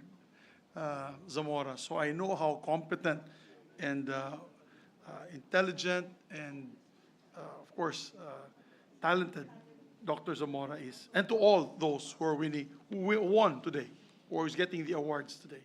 Mr. President, with that, I move. Is she the UP Medicine graduate? I believe so, Mr. President. Yes, Mr. President. Yes, because are you a member of the Mu Sigma Phi sorority? The other sorority po. The other She's one? with the other sorority. Because the Mu Sigma Phi was the first sorority in the Philippines and in Asia. He said it's, but she's My mother was the founder. Oh. Doctora Herminia Castelo Soto, class 1935, Wow. UP Medicine. All right, That's thank good you. to know. Thank you, Mr. President. Mr. President, with that, we move to adopt. I just want to make sure I get the number right. Resolution number 216, taking in consideration resolution number 218. And to make all members of the Senate, Mr. President, with the permission of the sponsor and all our members, be made co-sponsor and co-author. Mr. President. All right, we so recorded. So any And objection? before we act, yes. and I completely forgot the speech of Senator Sani Angara be inserted as well. The principal author. The principal author inserted as well into the records, Mr. President. All right, so recorded. So I so move, Mr. President. Yes, the motion is to adopt. Yes, Mr. President. Any objection? Chair hears none. PS Resolution 216, taking into consideration 218, is hereby adopted. May we recognize the distinguished minority floor leader, Mr. President. Senator Frank Drilon is recognized. Having voted for the resolution, Mr. President, allow me to place of record my commendation for a friend, Patricia Trina Prodigalidad. She is my boss now after June 30. She is the managing partner of Accra Law, where I will hopefully be taken in as a consultant. Okay. So she's my boss. That's why I may not get that job unless I place of record my commendation. Well, but having said that, Mr. President, in all seriousness, I think Attorney Prodigalidad is the first lady managing partner of an established law firm in this country, Accra Law. So with that, Mr. President, let me extend my personal congratulations to Attorney Prodigalidad. Thank you very Yes, much. thank you very much. Perhaps an unsolicited advice to attorney. Be sure you scrutinize the record of Senator Frank Drilon. And you will find it excellent, I assure you. Ang hirap naman na maging boss ni Senator Franklin Drilon. But thank you, Mr. President. So All right. it is formally adopted. Mr. President, we formally adopted. May we now suspend session to allow our colleagues and the honorees to approach the bench of the distinguished Senate President so we can have a photo op. I so move, Mr. President. Session suspended.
members in the Senate for third reading vote? If not, we will continue with the BICAM reports. Well, while you're doing that, Yes, Mr. we President. can go for the reference of business Okay, Mr. President, I so and move. For the the reference of housekeeping. I A so little move, Mr. housekeeping. Huh? Yes, I so move. For the reference of business. Right, the secretary will proceed with the reference of business. Ito, may additional pa? Are you joking? I do.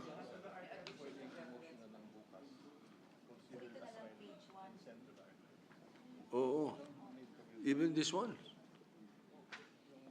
Oh. Yeah.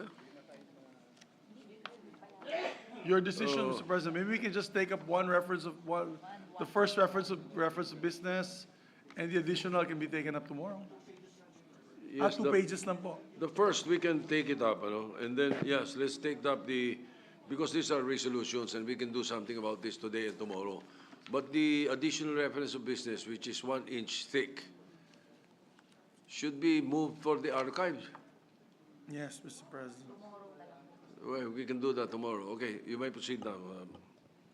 Reference of business, resolutions. PS Resolution Number 1009, resolution congratulating and commending Roberto Ambet Yanco for being the first Filipino to receive the prestigious John F. Kennedy Service Award, introduced by Senator Lapid. To the Committee on Rules. PS Resolution Number 1010, resolution congratulating and commending the remarkable accomplishments of Team Philippines in the 31st Southeast Asian Games, introduced by Senator Binay. To the Committee on Rules.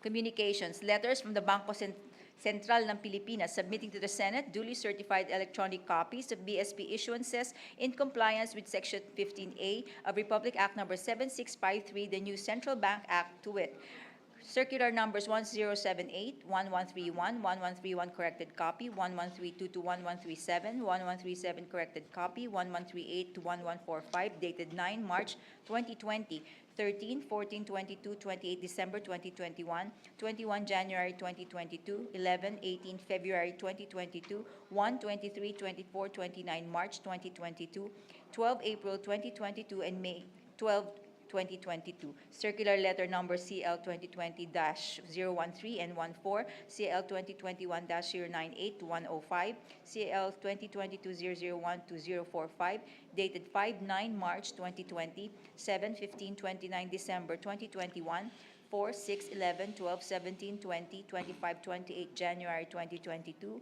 8, 9, 17, 21, 22 February 2022, 2, 3, 7, 10, 8, 15, 22, 23, 30, 18, 31 March 2022, 1, 11, 18, 19, 22, 26 April 2022, and 2, 10, 12 May 2022.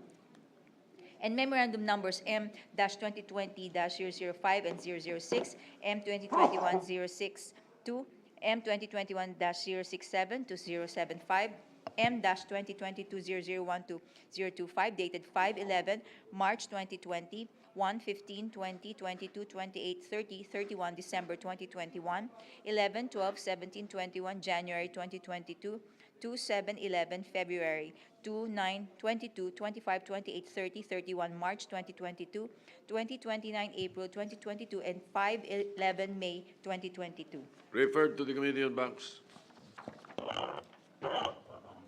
Majority Leader.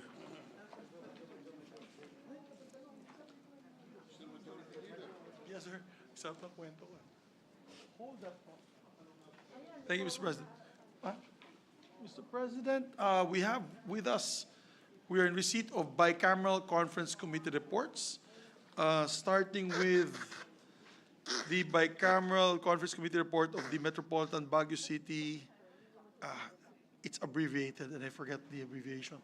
Mr. President, with the permission of the body, I move that we proceed with the Senate President's designation of the Senate conferees to the bicameral conference committee on the disagreeing votes of 9215, House Bill. The following members are hereby designated as Senate conferees to the bicameral conference committee report in the disagreeing votes of House Bill 9215. Senator Francis Tolentino as chairpersons, and members Jaime Marcos and Risa Ontiveros. Thank you, Mr. President. Mr. President, we are in receipt of a bicameral conference committee report disagreeing provisions of Senate Bill number 2455 and House Bill number 10107. This is the Creatives Industry Chart of the Philippines. May we recognize the chairperson of the Senate panel, Senator Aquilino Coco Pimentel, to give us the highlights of the bicameral report. Senator Coco Pimentel is recognized. Thank you, Mr. President. Thank you, Majority Leader. My esteemed colleagues, the Bicameral Conference Committee has successfully reconciled the disagreeing provisions of Senate Bill number 2455 and House Bill number 10107, which seek to develop and promote the creative industries of the Philippines. The versions of this legislation passed by the Senate and the House of Representatives, working separately, are in unison to establish a Creative Industries Development Council, mandated to implement a long-term plan for the development and promotion of the Philippine creative industries, with programs aimed at creating opportunities and employment, nurturing human resources, ensuring financial enabling mechanisms, and providing incentives to encourage and sustain Filipino excellence in the creative industries. In the Bicameral Conference Committee report, both parties agreed to adopt the House version as the working draft, noting that both bills have many common provisions. The committee report introduced new provisions that were found in the House bill, which we believe are beneficial to the creatives industry and which also improve the measure. Allow me to discuss them briefly as the lead conferee of the Senate delegation. First is the creation of the Creative Workers Welfare Standing Committee. This committee shall be a standing committee of the Council, with primary purpose to ensure that creative freelancers and creative workers have access to sustainable and dignified work in the creative industries. Second is the establishment of the Secretariat to the Philippine Creative Industries Development Council. The adopted provision differs from the Senate version as it established a secretariat to the Council within the Department of Trade and Industry, to be headed by an Executive Director 4 and assisted by 2 Deputy Executive Directors 4. The committee report also enumerated the administrative staff of the Secretariat, consisting of at least 10 officers and employees with corresponding salary grade. This is to ensure smooth and proper constitution of the Secretariat, as the provision itself explicitly provides the actual positions to be filled. Third is the institutionalization of the Philippine Creative Cities Network, which shall be a permanent program of the Council to serve as an avenue of mutual support, exchange of ideas, and collaboration among our cities.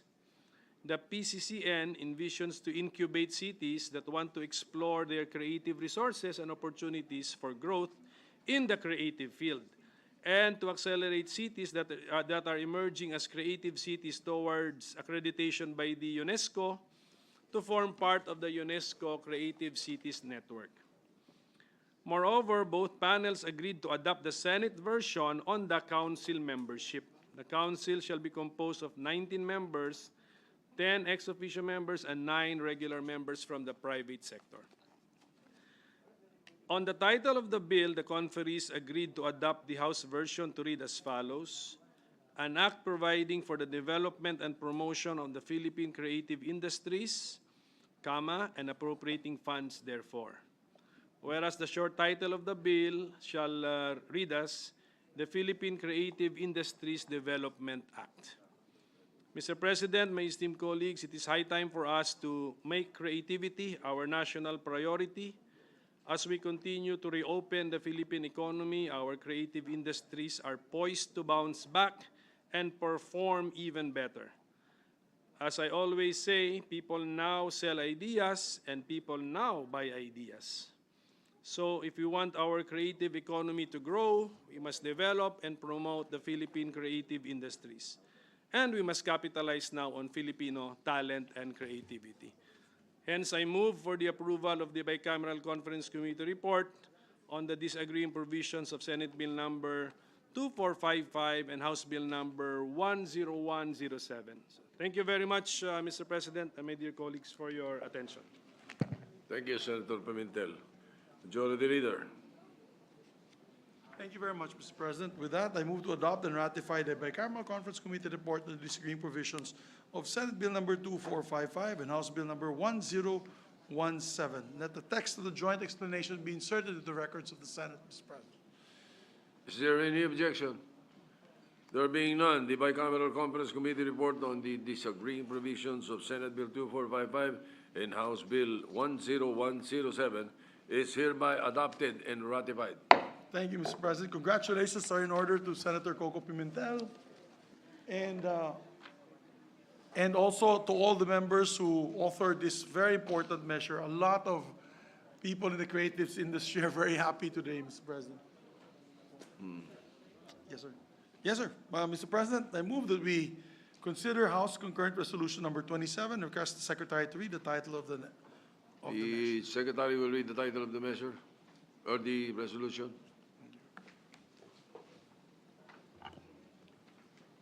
Concurrent resolution approving the sale, transfer, or assignment of the controlling interest in Philippine Collective Media Corporation to Golden Peregrine Holdings, Inc. Mr. President, if I may, we move to adopt, but before that we can, or concur, but before that we'd like to recognize the Minority Floor Leader for some manifestation and, of course, query on the issue. On the The Minority Leader, Senator Frank Rilon, is recognized. Mr. President, ordinarily I would raise concerns on this proposed resolution because it was only read now, and if my assessment is correct, we are voting on it this afternoon. But, Mr. President, I am not raising any objection to this procedure because actually, if you analyze it carefully, the transfer or assignment of the controlling interest in the Philippine Collective Media Corporation to Golden Peregrine Holdings, Inc. does not involve a change in control and ownership. And this is one of the instances which is recognized in the bills which we recently passed that situation was treated as not involving a transfer of control, which would merit consent or which would require the consent of Congress. I am referring to the recently passed House Bill 10306, which this chamber approved, I think, yesterday or the last session. And under Section 2 of the said bill, it amends Section 15 of Republic Act 11212, which is the franchise of more. And a provision in the existing franchise of more indicates that any transfer of ownership will require the consent of Congress. One of the exceptions to that rule is when, quote, any sale, transfer, or assignment of shares of the grantee in favor of an affiliate whose controlling interest is owned by the same parent corporation of the grantee. This is an exception of the provision which requires consent of Congress. In effect, Mr. President, this is what is happening here in the bill under consideration. The franchise or the consent of Congress is being sought for the transfer of share of the controlling interest of Philippine Collective Media Corporation to Golden Peregrine Holdings, Inc. Both corporations are controlled by the same stockholders. Based on 2021 General Information Sheet, the entities with the controlling interest in Philippine Collective Media Corporation, or PCMC, and their corresponding percentage in ownership are as follows. Michelle F. Ayanco, 49.99%. Hermohine H. Real, 49.99%. The interests of these stockholders are being transferred to the Golden Peregrine Holdings, Inc., whose beneficial owners are Michelle F. Ayanco, 50%, Hermohine N. H. Real, 50%. So they are the same stockholders that control the corporation where this, where the, who owns the franchise granted by Congress. And I would repeat, it is in a similar situation in House Bill 10306, which this chamber approved. The sale of or transfer or assignment of shares in the grantee in favor of an affiliate whose controlling interest is owned by the same parent corporation as the grantee is not deemed as a transfer or control requiring the consent of Congress. So this resolution is simply reiterating the rule, and it is not establishing anything new. The owners are the same. And if I'm places of record so that this does not set a precedent for future incidents, this, in my view, would fall under the exception that we have adopted in House Bill number 10306. It is in that sense, Mr. President, that we have no objection to the consideration of this measure this afternoon. Thank you very much, sir. Yes, Senator Coco Pimentel. Thank you, Mr. President. Just to add to the manifestation of our minority leader, although I have a different perspective, I believe that this transfer should be reported to Congress, which they did.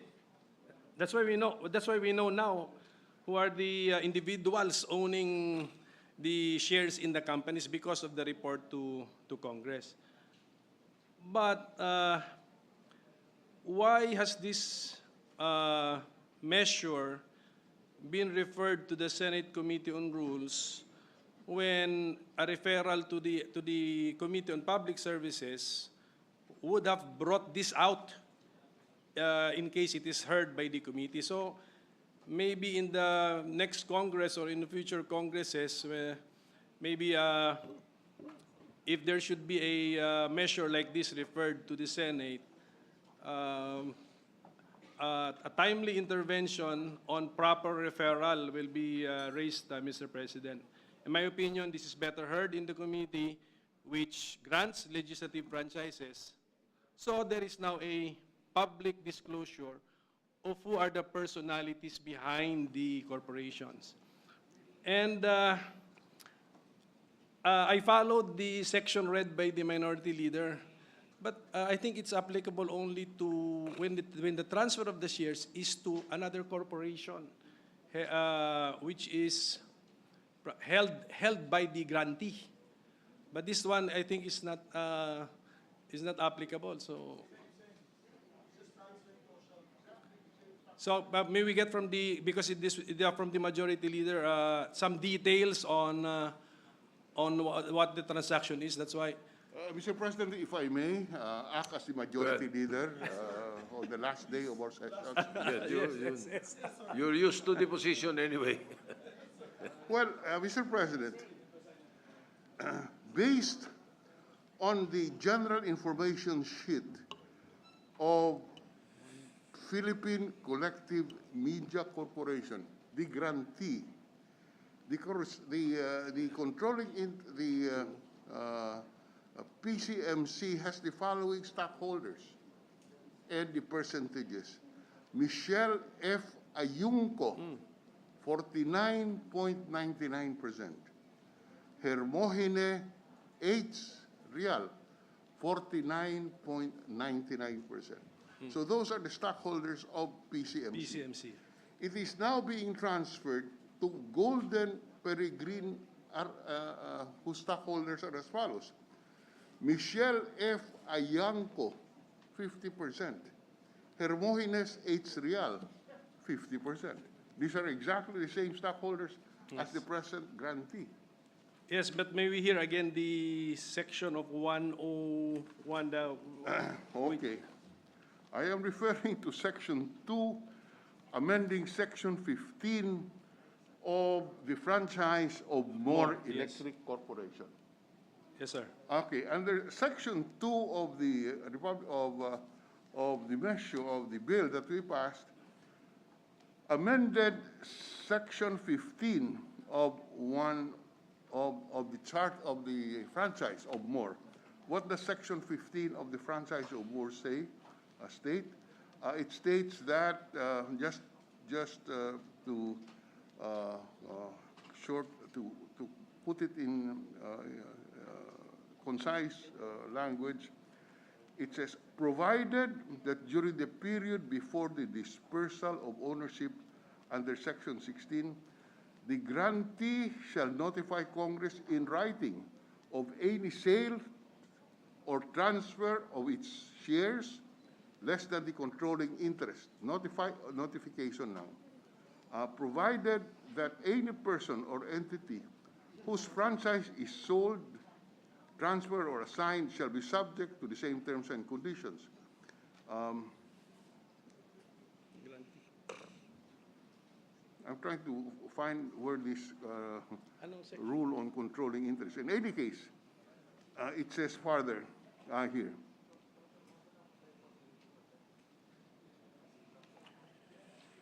Provided finally that any entity to which the franchise is sold, transferred, or assigned shall be subject to the same conditions, terms, and restrictions imposed by this Act, provided that any limitations set forth in this section shall not apply to, letter B, any sale, transfer, or assignment of shares of the grantee in favor of an affiliate whose controlling interest is owned by the same parent corporation of the grantee. That's correct. So in my opinion, it's good that this transfer has been reported to Congress because in my opinion, it is required to be reported to Congress. Yes. I just have some reservation if the reading of that section means that this transaction need not be reported to Congress because it should be reported to Congress. No, yes, our view is that the control has not been changed. And therefore, I am just saying that to allow the liberal treatment of this bill, which didn't go through the Public Services Committee. That's all that I was saying. Yes, but I put in on record, Mr. President, my reservation on the reading or the interpretation of the section on the More franchise because it talks about corporation, I think, controlled by the franchise grantee. In this particular case, we looked at the individuals. The two corporations are basically owned by same individuals, and it's correct that it's reported to Congress. Tama po yun. I agree that maybe a procedural improvement next time so that these facts will come out during a hearing, not in the plenary session. So, thank you very much, Mr. President. Thank you very much. All right, Majority Leader. Thank you very much, sir. Dear colleagues, with that, I move that the Senate concur with House Resolution number 27. And we want to thank Minority Floor Leader and Senator Coco. Is it the future Minority Floor Leader, Mr. President, for the, together with Ma'am Risa, for the clarification. So moved. All right, thank you. Any objection? Chair hears none. The Senate concurs with the House Concurrent Resolution number 27. Thank you very much, Mr. President. Mr. President, we have for interpellation. May I ask for 1 minute suspension, Mr. President? Are you joking?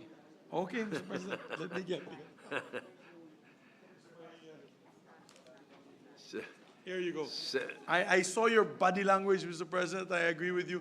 Tomorrow, I just want to inform the body, tomorrow, We have 25 measures for third reading. Yes. And then after which we will be tackling RCEP, so we can discuss RCEP, and debate, yes. because, you know, our dear colleague Senator Pimentel has prepared lengthily 2 months to be able to answer the queries of our colleagues. So tomorrow we can start the debates on that, and very light schedule tomorrow, Mr. President. So with that, All right. I move that we adjourn session until 3 o'clock in the afternoon, Tuesday, May 31, 2022. So move, Mr. Any President. objection? Maraming salamat po. There being none, the session is adjourned until 3 o'clock in the afternoon of Tuesday, May 31, 2022.